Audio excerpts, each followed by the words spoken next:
Tasty+ at Briji കേറ്റിലേക്ക് സ്വാഗതം. ഇന്ന് cooking ഇല്ല. ഒരു ഗോക്കമോളി എന്ന് വെച്ചാൽ അതൊരു മെക്സിക്കൻ വേർഡാണ്. ആവക്കാഡോ ഉണ്ട് ഒരു ബ്രെഡ് സ്പ്രെഡ് പോലെ ഉണ്ടാക്കുന്നത്. അതെങ്ങനെയാണെന്ന് കാണിച്ചു തരാം. ആവക്കാഡോ ഇങ്ങനെ നെടുക കട്ട് ചെയ്തിട്ട് അതിൻ്റെ ഉള്ളിൽ വലിയൊരു കുരുവാണ്. ആ കുരു എടുത്ത് കളഞ്ഞിട്ട് നമ്മൾ സ്പൂൺ കൊണ്ട് അതിൻ്റെ പൾപ്പ് ഇങ്ങനെ എടുത്തൊരു പാത്രത്തിലേക്ക് ഒരു ബൗളിലേക്ക് ഇടുക. അതൊരു സ്പൂൺ കൊണ്ട് നന്നായിട്ട് ഇങ്ങനെ മാഷ് ചെയ്തെടുക്കാം. അത് നല്ലതുപോലെ ഇങ്ങനെ ഉടച്ചിട്ട് അതിൽ ഒരു കുറച്ച് ഉപ്പിടാം. അത് കഴിഞ്ഞിട്ട് നല്ലപോലെ നല്ലപോലെ ചെറുതായി കട്ട് ചെയ്തിട്ടുള്ള ഉള്ളി കുറച്ചിടാം. അപ്പോൾ അതിൽ വാസ്തവത്തിൽ ഈ ഉള്ളി ഞാൻ ഫ്രിഡ്ജിലാണ് വയ്ക്കുക. അതുകൊണ്ട് അല്ലെങ്കിൽ ഇത് അരിഞ്ഞിട്ട് നല്ല തണുത്ത വെള്ളത്തിലിട്ട് നല്ല ക്രിസ്പായിട്ട് കിട്ടും. പിന്നെ ഒരു ടൊമാറ്റോ. ആ ടൊമാറ്റോ നമുക്കിതുപോലെ വളരെ നേരിയതിൽ കട്ട് ചെയ്തിട്ട് കുറച്ചിട്ടാൽ മതി. ഞാൻ കുറച്ചേ ഉണ്ടാക്കുന്നുള്ളൂ, അതുകൊണ്ട്. അല്ലെങ്കിൽ കൂടുതൽ അംഗങ്ങളുള്ള ഫാമിലിക്ക് കൂടുതൽ ഉണ്ടാക്കാം. പിന്നീട് നമുക്ക് ചെയ്യേണ്ടത് മുളക് അലപ്പിനോസ വേണമെങ്കിൽ അങ്ങനെ ചെയ്യാം.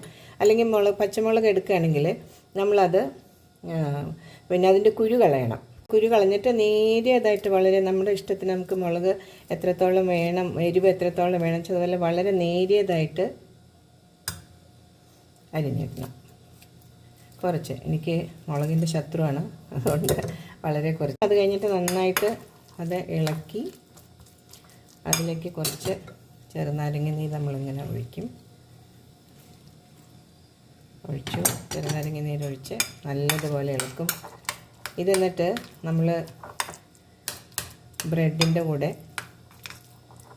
നമുക്കൊരു ബ്രെഡ് സ്പ്രെഡായിട്ട് കഴിക്കാം.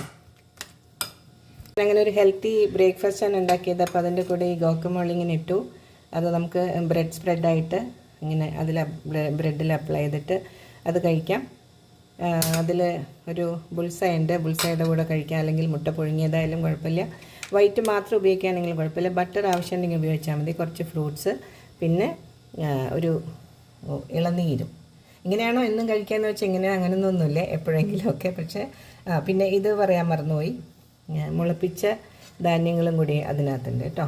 മുളപ്പിച്ച ധാന്യം, ഉലുവ, പിന്നെ അപ്പോൾ ഷുഗറൊന്നും വരില്ല. പിന്നെ പീനട്ട് ഉണ്ട്, ദെൻ ചെറുപയർ മുളപ്പിച്ചത്, എല്ലാം മുളച്ച സാധനങ്ങൾ. പിന്നെ ഇത് ഉണങ്ങിയ മുന്തിരി വെള്ളത്തിലിട്ടതാണ്. അതപ്പോൾ നമുക്ക് മലബന്ധമുള്ളവർക്കൊക്കെ അത് വളരെ നല്ലതാണ്. അതിൻ്റെ കൂടെ കുറച്ച് ചിയ സീഡും ഫ്ലാക്സ് സീഡും ഞാനിങ്ങനെ അതിനകത്ത് സ്പ്രിങ്കിൾ ചെയ്തിട്ടുണ്ട്. Thank you.